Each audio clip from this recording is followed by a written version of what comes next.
Jude Bonaventure Lodjou est notre invité politique de ce lundi matin, lui aussi. Avec lui, on fait, comme je vous l'avais annoncé, le même débriefing. Monsieur Lodjou, bonjour. Bonjour, chers amis, comment vous allez? Bien, merci. Comment allez-vous? Ça va bien, merci. C'est un plaisir de vous avoir sur ce plateau.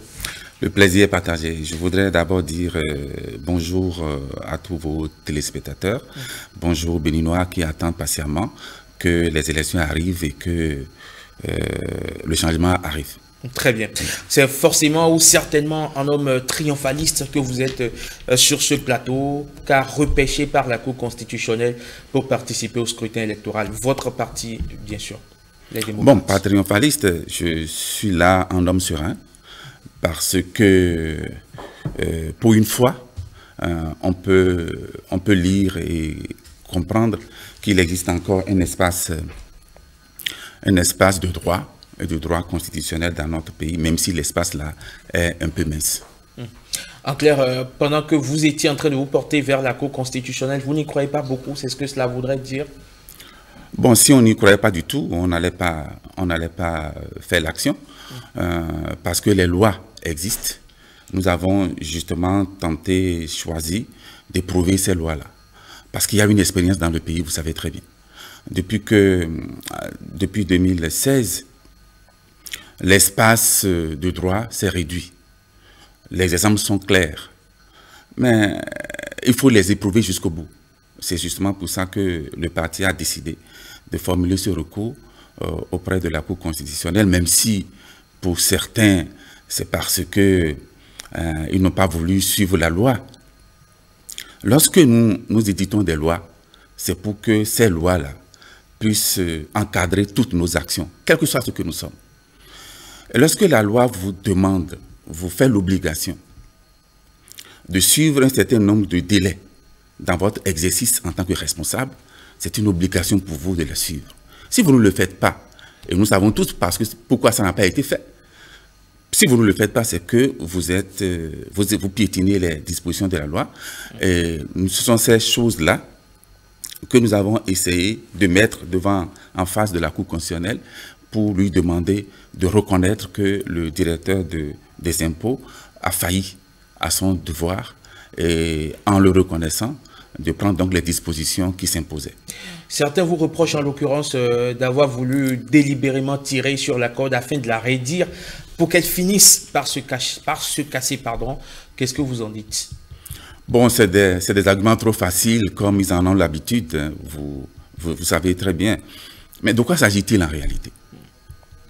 Il s'agit de militants, il s'agit de Béninois qui ont demandé, selon les prescriptions de notre loi, de notre droit positif, qui ont demandé à avoir de quitus pour pouvoir aller aux élections. Alors, ils déposent, la loi leur demande de le déposer à temps, les demandes, ce qu'ils ont fait. Et la loi prescrit à la direction de leur répondre en leur présentant toute leur situation fiscale, c'est-à-dire leur présenter tout ce qu'ils doivent éventuellement au fisc. La loi leur demande de le faire en 15 jours, et ceci en une seule fois.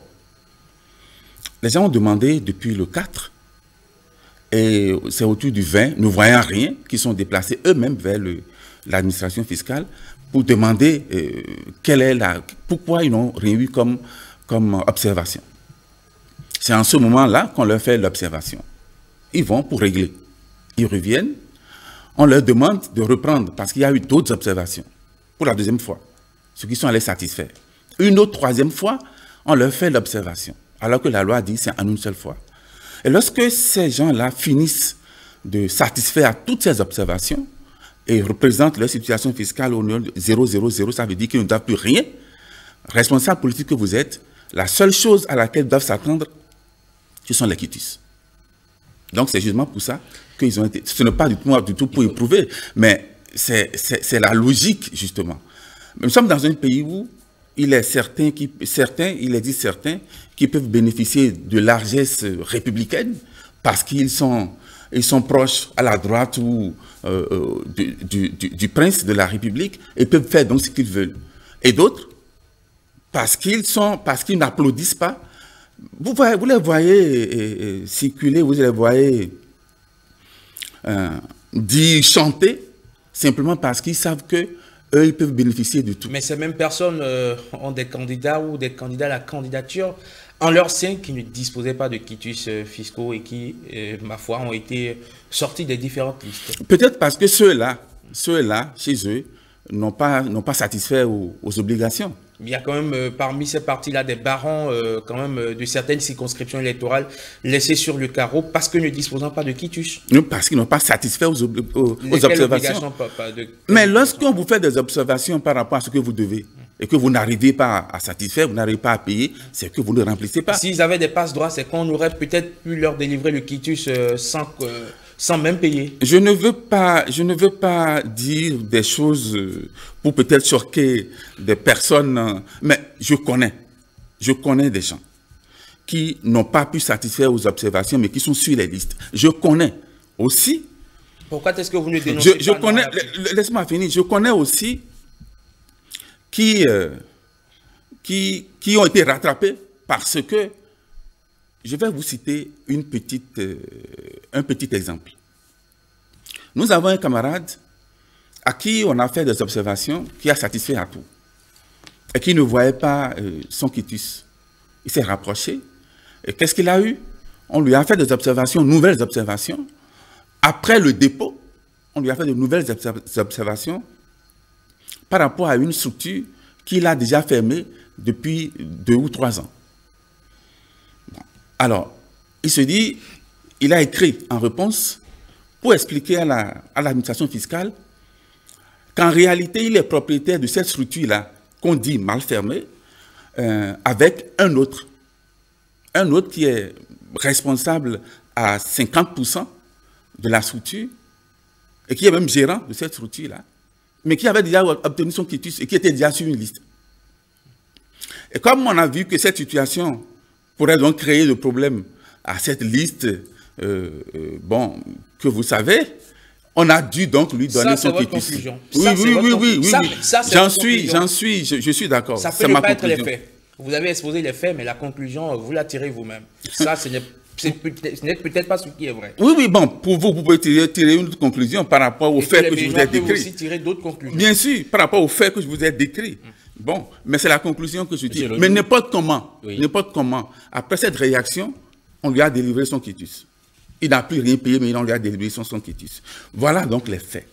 Vous savez, on aurait souhaité que dans notre pays, la loi, j'ai entendu dire que la loi s'applique vraiment à tout le monde, à tout moment.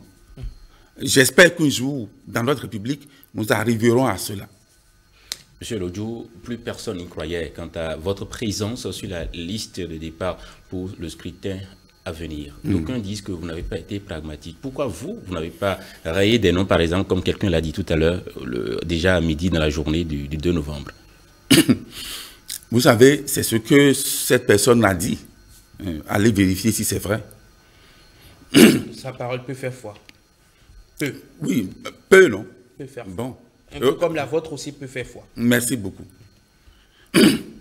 Vous savez, lorsque vous êtes responsable de structure politique et que vous vous préparez pour aller à une élection et que vous avez des dossiers de candidats que vous suivez et qui arrivent à vous produire, à vous montrer, à vous démontrer que toutes les observations qui lui ont été faites, qu'il a satisfait à toutes les observations et qui vous montre la preuve qu'il est à 0,00 par rapport à sa situation. Si vous avez ça, rien ne vous oblige à l'enlever. La seule chose qui attend et qui doit arriver normalement, c'est le quitus. Et comme le DG, dans une de ses interventions, avait dit qu'ils ont été débordés parce qu'il y avait beaucoup de demandes, donc c'est normal qu'on puisse s'attendre à ce que il retire normalement leur quitus. Donc c'est justement pour ça que nous avons estimé que ces personnes ayant satisfait à toutes les observations doivent avoir leur quitus. Donc ce n'est pas du tout un caprice que nous avons mis ces derniers sur la liste. Vous avez dû réaménager votre liste finalement, après tous ces épisodes, toutes ces difficultés parcourues, vous avez dû... puisque votre liste a fait des mécontents. affaire des mécontents. Oui. Bon, c'est vous qui le dites. Il y a des personnes qui ont affirmé qu'elles ne savaient pas qu'elles n'étaient plus sur la liste et qu'elles l'ont découvert de façon inopinée. Des personnes qui se sont battues quand même pour avoir tout, hein, comme le quitus fiscal. Oui, mais je crois que... Est-ce que vous avez vu une seule liste qui a fini l'étape de l'élaboration de la liste électorale sans qu'il y ait des mécontents? Il y a toujours eu. Mais la deuxième chose que je voudrais dire, c'est que l'organisation de nos démarches en matière de choix, de l'élaboration de cette liste-là, cette organisation a eu plusieurs étapes. Et personne, aucun candidat ne pouvait dire, au moment où le dossier se déposait, qu'il connaissait sa position. Aucun. Il y a eu un fétichisme. Non, mais il y a une commission. Il y a une commission qui a été mise en place. Après la commission, il y a la lecture politique qui a été faite. Au moment où, à toutes ces étapes-là, il y a évidemment des gens qui ont été candidats à la candidature. Et aucun d'entre eux n'a eu la liste avant le dépôt à la Sénat. Donc, je ne crois pas que des militants aient pu dire qu'ils étaient sur la liste et après, ils ne sont plus sur la liste. Non, je ne crois pas. Mais en tout parti politique, après l'élaboration d'une liste, il y a toujours des mécontents. Que s'est-il passé avec le cas Guy Dossou Tokwe? Qu'est-ce qui s'est passé, comment? Il a annoncé lui-même être candidat. Par la suite, a annoncé qu'il ne sera pas candidat, a réannoncé à nouveau sa candidature et finalement, il n'est plus candidat. Il y a eu comme un jeu de ping-pong. Donc, c'est lui qui est le mieux placé pour répondre. Mais puisqu'il est membre de votre parti.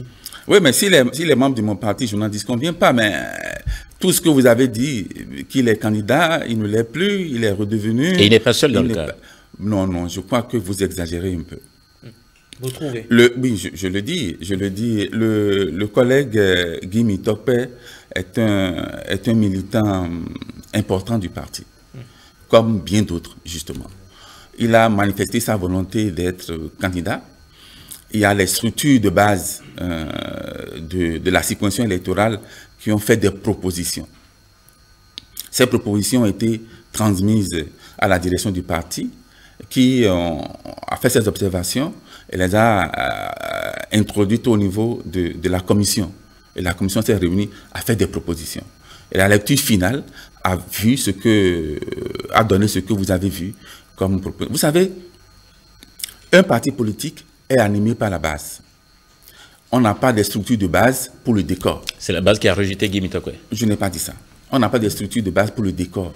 Et donc, dans le positionnement des candidats, on doit tenir nécessairement des observations de la base. Si vous ne le faites pas, vous aurez votre base désintégrée. Et ce n'est pas le souhait d'un parti politique. Et puis, il y a d'autres considérations qui rentrent en ligne de compte en ce qui concerne les positionnements sur la liste électorale. Toujours est-il que le parti Les Démocrates a tenu compte de plusieurs indicateurs pour pouvoir sortir sa liste. Alors, une minute pour clore cet entretien. Sans le parti Les Démocrates, est-ce que les élections législatives auraient-elles été inclusives? Certains vous diront qu'elle aurait été inclusive. Mais vous savez très bien qu'elle n'aurait pas été inclusive. Les démocrates représentent à eux seuls l'inclusivité des élections? Les résultats du 8 janvier vous le prouveront. Je ne dirai pas plus. D'accord. Merci beaucoup, M. Jude Bonaventure Lodjou. C'est moi qui vous remercie. Bonne journée à vous. Je dis merci, je dis salut à toute la population et je vous dis courage pour ce que vous faites. Parce que ce n'est pas évident. Il y a quelques mois, on ne pouvait pas arriver ici. On l'a toujours souhaité. On a toujours adressé des invitations. Et il y a eu avant vous des membres de votre parti qui ont pris par ici. Il y a Karim Goundi, en l'occurrence, qui est souvent l'émissaire attitré du parti. Si vous le souhaitez, votre président sera ici bientôt. C'est heureux. Non, vous lui adressez s'il est disponible, il sera là. Soyez rassurés. c'est pour la République. Merci beaucoup. Merci beaucoup donc à vous, monsieur Jules Bonaventure Lodjou, vous êtes membre du parti Les Démocrates. Merci aussi à vous, Marcel Arrossi. On se retrouve en fin d'émission. Place à présent à Jean-Claude James pour le bulletin d'information, le premier grand format de l'actualité sur la télévision nationale. Le petit déjeuner informatif, c'est tout de suite.